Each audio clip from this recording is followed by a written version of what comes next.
Bonjour tout le monde, nous allons résoudre ce problème. Alors ici, on est dans un collège et on a 3 élèves sur 5 qui est demi-pensionnaire. Donc les 3 élèves sur 5 sont demi-pensionnaires. 3 élèves sur 10 sont pensionnaires. Et le reste, c'est-à-dire les 72 qui restent, sont des externes. Et la question qu'on nous pose, c'est quel est le nombre total d'élèves de cet établissement? Donc nous, on doit calculer le nombre d'élèves qu'il y a dans cet établissement. On va faire ça en deux méthodes. Donc, je vais utiliser une première méthode. Je vais utiliser une équation, c'est-à-dire on va transformer ce problème-là en une équation. On va résoudre l'équation et on va trouver le nombre d'élèves. Et je vais faire une deuxième méthode, peut-être plus simple, peut-être plus rapide, mais je vais d'abord utiliser une équation pour répondre à cette question. Alors d'abord, ce qu'on doit faire, c'est le nombre d'élèves. Donc, comme je ne connais pas le nombre d'élèves, je vais l'appeler x tout simplement. Donc, soit x, le nombre total d'élèves. Donc, le nombre total d'élèves. Donc, comme on ne connaît pas le nombre d'élèves, on va l'appeler x. Alors, ici, on a 3 élèves sur 5 sont demi-pensionnaires. Donc, 3 élèves sur 5. Mais 3 sur 5 de quoi ou de combien? C'est 3 sur 5 du nombre total d'élèves. C'est-à-dire 3 cinquièmes de x qui est égal à 3 cinquièmes fois x. Maintenant, 3 élèves sur 10 sont pensionnaires. Donc, c'est-à-dire 3 élèves sur 10 par rapport à la totalité. C'est-à-dire 3 dixièmes des élèves. C'est-à-dire 3 dixièmes de x, tout simplement. Donc ça, ce sont les élèves demi-pensionnaires. Donc si je les additionne avec les élèves pensionnaires, si j'ajoute tout simplement les 72 qui sont les externes, ça me donnera le nombre total d'élèves dans l'établissement. Mais le nombre total d'élèves dans l'établissement, on vient de dire que c'est x. On l'a appelé x. Donc tout ceci est égal à x. Donc voilà l'équation que nous allons résoudre pour trouver tout simplement le nombre total d'élèves. Alors donc ici, pour résoudre cette équation, qu'est-ce qu'on va faire? Tous les termes en x, on va essayer de les mettre dans le premier membre et tous les termes qui n'ont pas de x dans le second membre.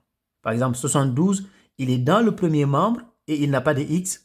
Donc, nous, on va avoir ici que des termes qui ont un x.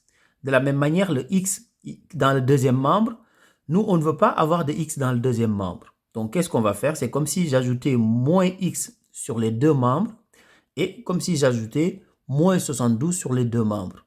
Mais pour aller vite, on va tout simplement faire 3 cinquièmes de x plus 3 dixièmes de x. Donc, moins x égale, donc le 72, ça devient moins 72. Donc, voilà l'équation que nous allons résoudre.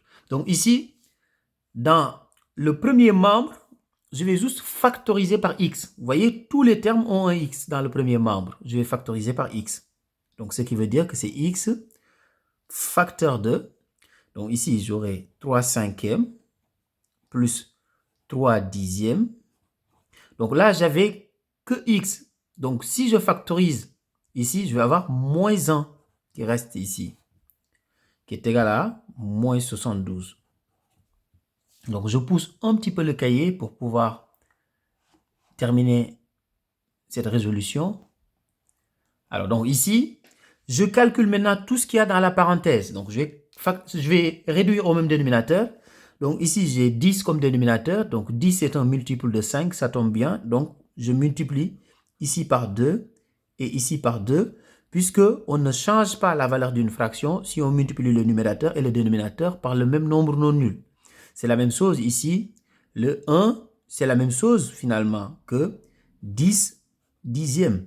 Parce que 10 divisé par 10, bah, c'est égal à 1. Donc, moins 1, c'est la même chose que moins 10 dixièmes.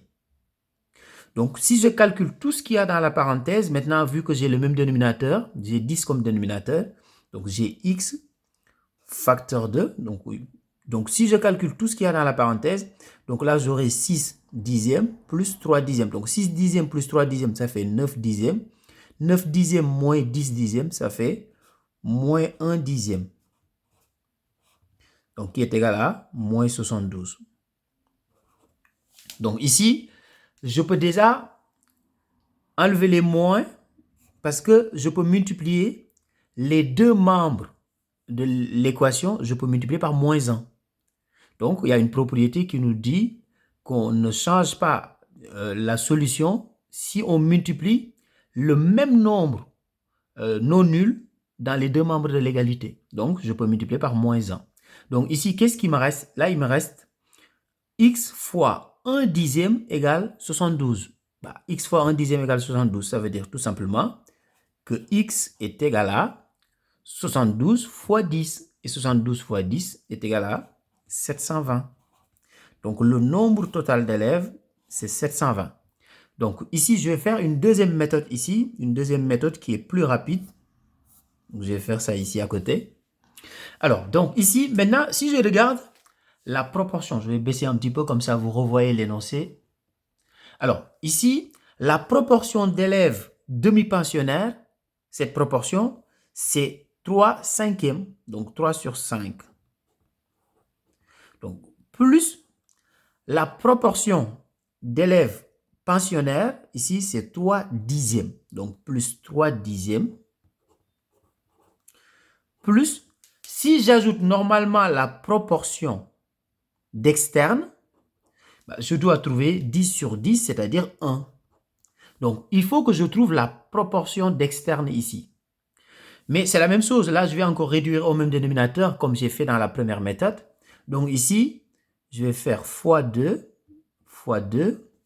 Donc ici, je vais avoir 6 dixièmes plus 3 dixièmes plus la proportion d'externes. Et je dois trouver 1.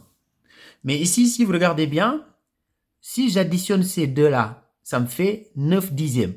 Donc, ce qui manque finalement ici, ce qui manque, c'est tout simplement 1 dixième qui manque.